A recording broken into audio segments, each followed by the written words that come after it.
ভারত বাংলাদেশ যুদ্ধ পরিস্থিতি হয়নি, জানতে চাওয়া হবে শেখ হাসিনাকে রাজনৈতিক আশ্রয়ের বিষয়ে বলেছেন পররাষ্ট্র উপদেষ্টা। বিপ্লবের পর ডক্টর ইউনূস সরকারের 1 মাস, প্রতি বিপ্লবের আশঙ্কার মাঝেও সাধারণ মানুষের সমর্থন, নানা চ্যালেঞ্জ জয়। জনগণই সিদ্ধান্ত নেবে কোন পথে চলবে বাংলাদেশ, তরুণদের প্রত্যাশা না বুঝলে আগামীতে রাজনীতিতে জায়গা হবে না বলেছেন আমির খসরু।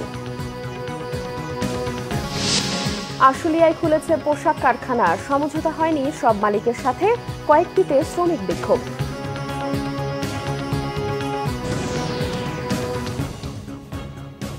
দেখছিলেন ক্রাউন সিমেন্ট সংবাদ শিরোনাম, এবার বিস্তারিত। পররাষ্ট্র উপদেষ্টা তৌহিদ হোসেন বলেছেন, ভারতের সাথে বাংলাদেশের যুদ্ধ হবে এমন পরিস্থিতি নেই। দেশটির প্রতিরক্ষা মন্ত্রীর বক্তব্যে উদ্বিগ্নের চেয়ে বেশি অবাক হয়েছেন বলেও জানান তিনি। শেখ হাসিনাকে রাজনৈতিক আশ্রয় দিলে সেটা জানতে চাওয়া হবে বলেও জানান পররাষ্ট্র উপদেষ্টা। রিপোর্ট করছেন ইমরুল কায়েস। সম্প্রতি ভারতের প্রতিরক্ষা মন্ত্রী রাজনাথ সিং দেশটির সেনাবাহিনীকে যুদ্ধের জন্য প্রস্তুত থাকার নির্দেশ দিয়েছেন। এ প্রসঙ্গে ইউক্রেন, রাশিয়া, ইসরায়েল হামাস যুদ্ধ সহ বাংলাদেশের বর্তমান পরিস্থিতি নিয়ে কথা বলেন তিনি। এমনকি বাংলাদেশের পরিস্থিতি বিশ্লেষণের জন্য সামরিক কর্মকর্তাদের নির্দেশ দেন। এ নিয়ে বাংলাদেশের অবস্থান কি তা জানতে চাওয়া হয় পররাষ্ট্র উপদেষ্টা তৌহিদ হোসেনের কাছে। পররাষ্ট্র মন্ত্রণালয়ে সাংবাদিকদের তিনি বলেন, ভারতের এমন বক্তব্যে অবাক সরকার, বিষয়টি জানার চেষ্টা করা হবে বলে জানান তিনি। আমি যতটা উদ্বিগ্ন তার থেকে বেশি অবাক যে উনি এই ধরনের কথা কেন বললেন। আমি এটার কোনো কারণ খুঁজে পাই না। আমি কোনো অবস্থাতেই মনে করি না যে ভারতের সাথে আমাদের কোনো যুদ্ধবিগ্রহ হওয়ার সম্ভাবনা আছে। উনি এটা কি তার নিজের দেশের কনজামশনের জন্য বলেছেন কিনা সেটা আমাদের বুঝতে হবে। আর উনি যেভাবে বলেছেন এটা বিটিং অ্যারাউন্ড দ্য বুশ অনেকটা, কারণ ইউক্রেনের যুদ্ধের কারণে তো ভারতের যুদ্ধ প্রস্তুতির আমি কোনো প্রয়োজন দেখি না, বা হামাসের সাথে যে সমস্যা হচ্ছে তাতে করেই বা ভারতের অন্ততপক্ষে এখানে কি সম্পর্ক। আর এর সাথে ইউক্রেন এবং হামাসের সাথে বাংলাদেশ কী করে তুলনীয় হয় এটাও আমার বোধগম্যতার বাইরে। আমি কোনো নিজার্ক রিয়াকশন দেখাতে চাই না। আমরা অবশ্যই এটা দেখবো যে উনি কেন এরকম কথা বলেছেন। ভারতে পালিয়ে যাওয়া স্বৈরাচারী শেখ হাসিনার রাজনৈতিক আশ্রয় নিয়েও কথা বলেন পররাষ্ট্র উপদেষ্টা। রাজনৈতিক আশ্রয় স্বাভাবিকভাবে যে কোনো দেশ যে কাউকে রাজনৈতিক আশ্রয় দিতে পারে, দেওয়া উচিত কিনা এক্ষেত্রে সেটা হলো দেখার বিষয়, সেটা আমরা দেখব।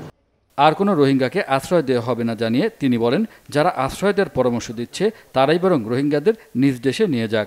একজন রোহিঙ্গাকেও আশ্রয় দিতে রাজি না। ইমরুল কায়েস, বাংলা ভিশন, ঢাকা। ছাত্র জনতার অভ্যুত্থানে নেতৃত্ব দেওয়া শিক্ষার্থীদের সঙ্গে মতবিনিময় করেছেন অন্তর্বর্তীকালীন সরকারের প্রধান উপদেষ্টা ডক্টর মোহাম্মদ ইউনূস। সরকার গঠনের পর ছাত্রদের সঙ্গে আনুষ্ঠানিক প্রথম বৈঠক এটি। রবিবার বেলা 11:30 থেকে প্রধান উপদেষ্টার কার্যালয়ে এই মতবিনিময় সভা শুরু হয়। ছাত্র জনতার গণ অভ্যুত্থানের মুখে গত 5 আগস্ট প্রধানমন্ত্রীর পদ থেকে পদত্যাগ করে ভারতে পালিয়ে যান শেখ হাসিনা। এরপর 8 আগস্ট অন্তর্বর্তীকালীন সরকারের প্রধান উপদেষ্টার দায়িত্ব নেন ডক্টর মোহাম্মদ ইউনূস। পরে দেশের বিভিন্ন রাজনৈতিক দল, সুশীল সমাজের প্রতিনিধি, পত্রিকার সম্পাদক, ব্যবসায়ী প্রতিনিধিদের সঙ্গে ধারাবাহিকভাবে মতবিনিময় করেছেন তিনি। ডক্টর মোহাম্মদ ইউনূসের নেতৃত্বাধীন অন্তর্বর্তী সরকারের 1 মাস পূর্ণ হলো আজ। ছাত্র জনতার অভ্যুত্থানের মুখে 5 আগস্ট শেখ হাসিনা সরকারের পতন হয়। 3 দিন পর 8 আগস্ট নোবেল বিজয়ী ডক্টর মোহাম্মদ ইউনূসকে প্রধান উপদেষ্টা করে অন্তর্বর্তী সরকার গঠিত হয়। প্রতি বিপ্লবের আশঙ্কার মাঝেও সাধারণ মানুষের সমর্থন থাকার পরেও এই সরকারকে মোকাবেলা করতে হচ্ছে নানা চ্যালেঞ্জ। প্রধান উপদেষ্টা সহ এই সরকারের সদস্য সংখ্যা 21। মানবাধিকার, অর্থনীতি, প্রশাসন, পুলিশ ও আইন শৃঙ্খলা সহ নানা ক্ষেত্রে বেশ কিছু পদক্ষেপ সহ বিভিন্ন ব্যবস্থা নিয়েছে অন্তর্বর্তী সরকার। 1 মাসে উল্লেখযোগ্য বিষয়গুলোর মধ্যে রয়েছে 1 জুলাই থেকে 5 আগস্ট পর্যন্ত ছাত্র জনতার আন্দোলন দমন করতে যেসব ফৌজদারি মামলা হয়েছে সেগুলো প্রত্যাহার, সন্ত্রাস দমন আইন এবং সাইবার নিরাপত্তা আইনে করা মিথ্যা ও হয়রানিমূলক মামলাগুলো দ্রুত প্রত্যাহারের ব্যবস্থা গ্রহণের সিদ্ধান্ত, ছাত্র জনতার আন্দোলনে নিহতদের ঘটনায় জাতিসংঘের মাধ্যমে তদন্তেরও সিদ্ধান্ত হয়। 6 আগস্ট দ্বাদশ জাতীয় সংসদ ভেঙে দেন রাষ্ট্রপতি মোহাম্মদ শাহাবুদ্দিন। 2 সেপ্টেম্বর জাতীয় সংসদের স্পিকার শিরিন শারমিন চৌধুরী পদত্যাগ করেন। 10 আগস্ট প্রধান বিচারপতি ওবায়দুল হাসান এবং আপিল বিভাগের 5 বিচারপতি পদত্যাগ করেন। 5 সেপ্টেম্বর প্রধান নির্বাচন কমিশনার কাজী হাবিবুল আওয়ালের নেতৃত্বাধীন নির্বাচন কমিশন পদত্যাগ করে। 6 আগস্ট বিএনপি চেয়ারপারসন খালেদা জিয়াকে নির্বাহী আদেশে মুক্তি দেওয়া হয়। ভারতীয় সংবাদ মাধ্যম পিটিআইকে দেয়া প্রধান উপদেষ্টা ডক্টর মোহাম্মদ ইউনূসের সাক্ষাৎকার ভালোভাবে নেয়নি ভারত। শনিবার কয়েকটি সূত্রের বরাতে সংবাদ মাধ্যম হিন্দুস্তান টাইমস এমনটি জানিয়েছে। এর আগে পিটিআইকে দেয়া সাক্ষাৎকারে প্রধান উপদেষ্টা ডক্টর মোহাম্মদ ইউনূস সীমান্ত হত্যা, তিস্তার পানি বন্টন, আওয়ামী লীগ সরকারের প্রধানমন্ত্রী শেখ হাসিনা সহ নানা ইস্যুতে কথা বলেন। আওয়ামী লীগ ছাড়াও বাংলাদেশের অন্য দলগুলোকে ইসলামপন্থী হিসেবে তুলে ধরার জন্য ভারতের সমালোচনাও করেন ডক্টর মোহাম্মদ ইউনূস। হিন্দুস্তান টাইমসের প্রতিবেদনে বলা হয়, অন্তর্বর্তী সরকারের প্রধানের এমন গঠনমূলক আলোচনা ভারত পছন্দ করেনি। ফলে জাতিসংঘের অধিবেশনের ফাঁকে ভারতীয় প্রধানমন্ত্রী নরেন্দ্র মোদীর সঙ্গে তার কোনো দ্বিপক্ষীয় বৈঠক নাও হতে পারে। সকাল থেকেই আশুলিয়ায় সবগুলো কারখানা খুললেও মালিক পক্ষের সাথে সমঝোতা না হওয়ায় আজও বিক্ষোভ করছে কয়েকটি কারখানার শ্রমিকরা। বিভিন্ন দাবিতে প্রায় এক সপ্তাহ ধরে শ্রমিকদের আন্দোলনে বন্ধ থাকে পোশাক কারখানাগুলো। রবিবার দ্বিতীয় দিনের মতো কারখানাগুলো খুলে দেয়া হলে সকাল থেকেই শান্তিপূর্ণভাবে কাজে যোগ দেন শ্রমিকরা। পরে মালিকদের সাথে আলোচনায় বসে শ্রমিক নেতারা। আলোচনার পর বেশিরভাগ কারখানার শ্রমিকরা কাজে চালিয়ে যায়। কিছু কিছু কারখানার শ্রমিকরা আলোচনা ফলপ্রসূ না হওয়ার কথা বলে কারখানা থেকে বেরিয়ে যায়। খেজুরবাগান এলাকার green life, knitwear, mango, text fashion সহ বেশ কয়েকটি কারখানার শ্রমিকরা বিক্ষোভ করে। পরে ওই কারখানাগুলোতে ছুটি ঘোষণা করে কর্তৃপক্ষ। ঢাকা শিল্প পুলিশ একের পুলিশ সুপার সারওয়ার আলম জানান, নাশকতা এড়াতে শিল্পাঞ্চলে মোতায়েন রয়েছে যৌথ বাহিনীর সদস্যরা। বিএনপি স্থায়ী কমিটির সদস্য আমির খসরু মাহমুদ চৌধুরী বলেছেন, যারা দেশ ধ্বংস করেছে তাদের পরাজিত করতে হলে অন্তর্বর্তী সরকারকে সহযোগিতা করতে হবে। তরুণদের প্রত্যাশা যারা বুঝবে না তাদের আগামী রাজনীতিতে জায়গা হবে না। অন্তর্বর্তী সরকারের 1 মাস উপলক্ষে ঢাকা রিপোর্টার্স ইউনিটিতে আলোচনা সভা করে এবি পার্টি। এতে বিএনপি স্থায়ী কমিটির সদস্য আমির খসরু মাহমুদ চৌধুরী বলেন, বর্তমানে জাতীয় ঐক্যের বিকল্প নেই। জাতীয় ঐক্যই পারবে আওয়ামী লীগ সরকারের করা ধ্বংসযজ্ঞ থেকে দেশকে নতুন করে সাজাতে। দেশের জনগণই ঠিক করবে বাংলাদেশ কোন দিকে যাবে। অন্তর্বর্তী সরকারকে রাজনীতিবিদদের ও মানুষের চাওয়া নিয়ে ভাবতে হবে।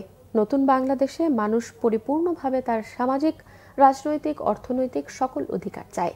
বিএনপির এই নেতা আবারও বলেন, দেশের জনগণই সিদ্ধান্ত নেবে বাংলাদেশ কোন পথে চলবে। এটাকে তো আমাদের ধরে রাখতে হবে। শেখ হাসিনা পলায়নের পরে বাংলাদেশের মানুষের মনোজগতে যে পরিবর্তন এসেছে সেটা আমাদেরকে বুঝতে হবে। সেই মনোজগৎ কিন্তু আগের মনোজগতে নাই।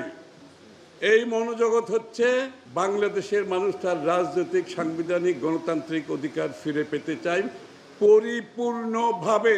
বাংলাদেশের জনসংখ্যার 65% বয়স হচ্ছে 35 বছরের নিচে। তাদের প্রত্যাশা কি, তাদের আকাঙ্ক্ষা কি, এটা আমরা যারা রাজনীতি করি আমাদের বুঝতে হবে। এটা যারা বুঝবে না, আমি দুঃখের সাথে বলছি, আগামী দিনের রাজনীতির প্রেক্ষাপটে তাদের জন্য খুব বেশি জায়গা থাকবে বলে আমি মনে করি না। গণহত্যার অভিযোগে দায়ের করা অধিকাংশ মামলারই প্রধান আসামি শেখ হাসিনাকে দেশে ফিরিয়ে এনে ট্রাইব্যুনালে বিচারের মুখোমুখি করা হবে বলে জানিয়েছেন আন্তর্জাতিক অপরাধ ট্রাইব্যুনালের নবনিযুক্ত chief prosecutor advocate Tajul Islam. সকালে আন্তর্জাতিক অপরাধ ট্রাইব্যুনালে যোগদানের পর সাংবাদিকদের এমন মন্তব্য করেন তিনি। বলেন, ভারতের সঙ্গে বন্দি বিনিময় চুক্তির মাধ্যমে মানবতা বিরোধী অপরাধের প্রধান অভিযুক্ত শেখ হাসিনাকে ফিরিয়ে আনার চেষ্টা করা হবে। ট্রাইব্যুনাল পুনর্গঠন হলেই গ্রেফতার চাইবে প্রসিকিউশন। এ সময় সাংবাদিকদের প্রশ্নের জবাবে তিনি বলেন, জুলাই আগস্ট গণহত্যার আলামত নষ্ট হওয়ার আগেই দ্রুত সময়ের মধ্যে সেগুলো সংগ্রহ করা প্রধান চ্যালেঞ্জ। শীঘ্রই সারা দেশ থেকে আলামত সংগ্রহের কাজ শুরু করবে প্রসিকিউশন। শনিবার আন্তর্জাতিক অপরাধ ট্রাইব্যুনালে chief prosecutor advocate Tajul Islam সহ 4 প্রসিকিউটরকে নিয়োগ দেওয়া হয়েছে। আমাদের প্রথম প্রায়োরিটি হচ্ছে, যেহেতু এই ঘটনাগুলো খুবই তাজা, এই এভিডেন্সগুলো যারা পারপিট্রেটার্স আছেন, যারা আসামি হবেন এই মামলাগুলোতে, তারা কিন্তু এখনও বাংলাদেশে বিভিন্ন জায়গায় আছেন, অনেকে দায়িত্বেও আছেন। তারা এই আলামতগুলো ধ্বংস করার চেষ্টা করবেন। আমাদের প্রথম প্রায়োরিটি হচ্ছে এই হত্যাকাণ্ড, গণহত্যার যে আলামত আছে এগুলোকে সংরক্ষণ করা, দ্রুততম সময়ের মধ্যে এগুলোকে সংগ্রহ করে প্রসিকিউশন এবং তদন্ত সংস্থার হাতে নিয়ে আসা, যাতে করে ন্যায় বিচারের ক্ষেত্রে এই আলামতগুলোকে আমরা আদালতের সামনে উপস্থাপন করতে পারি। কিছুদিন পর পর কোনো না কোনো পণ্য পড়ছে সিন্ডিকেটের খপ্পরে। কখনো ডিম, পেঁয়াজ, রসুন, চাল, ডাল, তেল, এমনকি ডাব ও রোগীর পথ্য স্যালাইনও বাদ যাচ্ছে না। কিছু অসাধু ব্যবসায়ীর তৎপরতা স্থায়ীভাবে দমানোর পদক্ষেপ নিয়েছে একজন শিক্ষার্থী। পণ্যের সরকারি নির্ধারিত দামের বেশি আদায় বন্ধে এই ছাত্রের তৈরি করা অ্যাপস কার্যকরী ভূমিকা রাখবে বলে আশা তার। ইন্টারনেট ছাড়াও চলবে এই অ্যাপসটি। কয়েক কোটি মানুষ একযোগে ব্যবহার করলেও কমবে না এর গতি। বিস্তারিত ফরুক বাবুর রিপোর্টে। ইচ্ছামতো পণ্যের সরবরাহ নিয়ন্ত্রণ করে এবং দাম বাড়িয়ে মুনাফা অর্জন এখনো একদল ব্যবসায়ীর কবজায়। বাজারে পণ্যের কৃত্রিম সংকট তৈরির হোতাও তারা। অরাজনৈতিক অন্তর্বর্তী সরকার ক্ষমতায় আসার পরও যেন তারা অপ্রতিরোধ্য। ভোক্তার স্বার্থ রক্ষার কাজ করা সরকারি সংস্থাগুলো সিন্ডিকেটের সমালোচনা করলেও না পারছে দমন করতে, না পারছে নিয়ন্ত্রণে আনতে। 5 আগস্ট বিপ্লবের মধ্য দিয়ে ছাত্র জনতার সরকার দায়িত্ব নেয়ার পর কোথাও কোথাও বাজার মনিটরে নামে শিক্ষার্থীরা। এতে সাময়িক বা তাৎক্ষণিক ফল মিললেও পরে আবার বদলে যায় বাজার চিত্র। ওই পরিস্থিতিতে অ্যাপস তৈরির উদ্যোগ নেন ড্যাফোডিল ইন্টারন্যাশনাল ইউনিভার্সিটির শিক্ষার্থী ইব্রাহিম মোল্লা, যেখানে রয়েছে কোন তারিখে কোন জেলায় কোন পণ্য কত টাকা নির্ধারণ করেছে সেই তথ্য।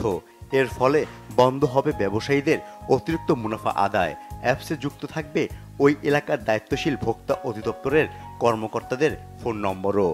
চালের দাম এত টাকা, ডালের দাম এত টাকা, ডিমের দাম এত টাকা, নিত্য প্রয়োজনীয় জিনিসপত্রের দাম এত টাকা।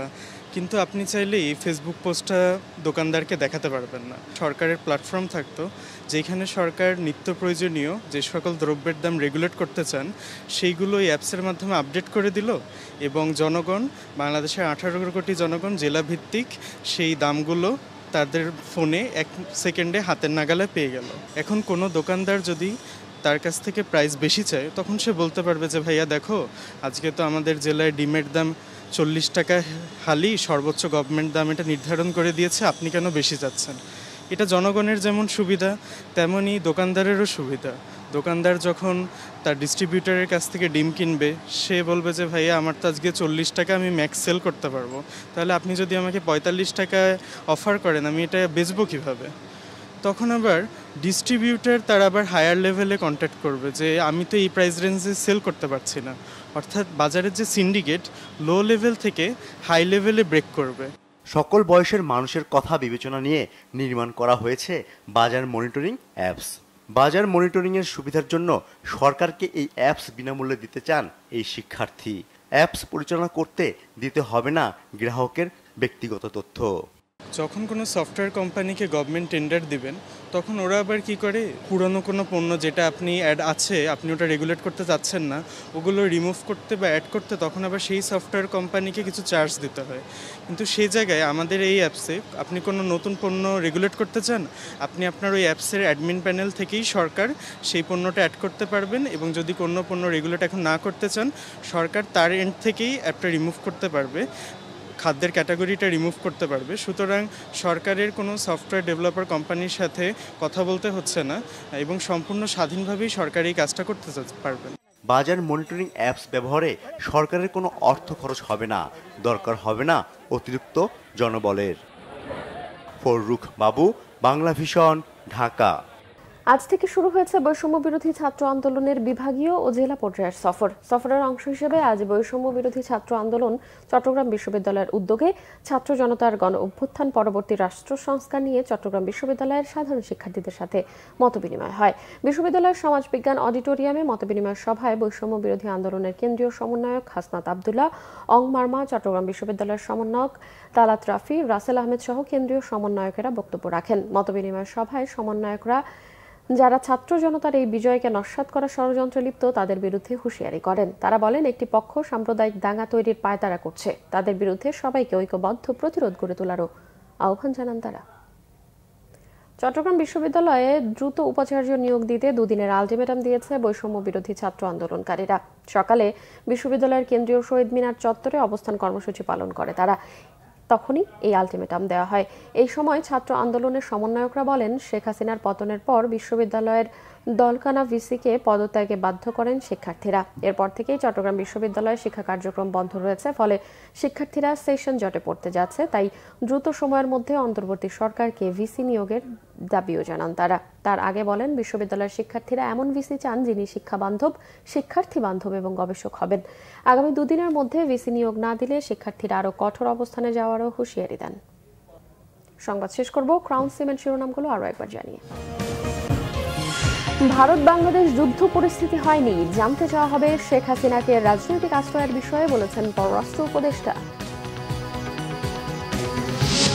বিপ্লবের পর ডক্টর ইউনূস সরকারের 1 মাস, প্রতি বিপ্লবের আশঙ্কার মাঝেও সাধারণ মানুষের সমর্থন, নানা চ্যালেঞ্জ জয়। জনগণই সিদ্ধান্ত নেবে কোন পথে চলবে বাংলাদেশ, তরুণদের প্রত্যাশা না বুঝলে আগামীর রাজনীতিতে জায়গা হবে না বলেছেন আমির খসরু। আশুলিয়ায় খুলেছে পোশাক কারখানা, সমঝোতা হয়নি সব মালিকদের সাথে, কয়েকটিতে শ্রমিক বিক্ষোভ।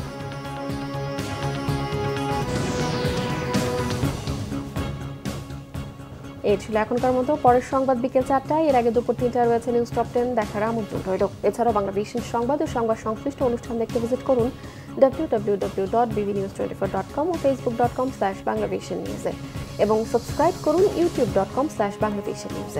এতক্ষণ সঙ্গে থাকায় ধন্যবাদ সবাই।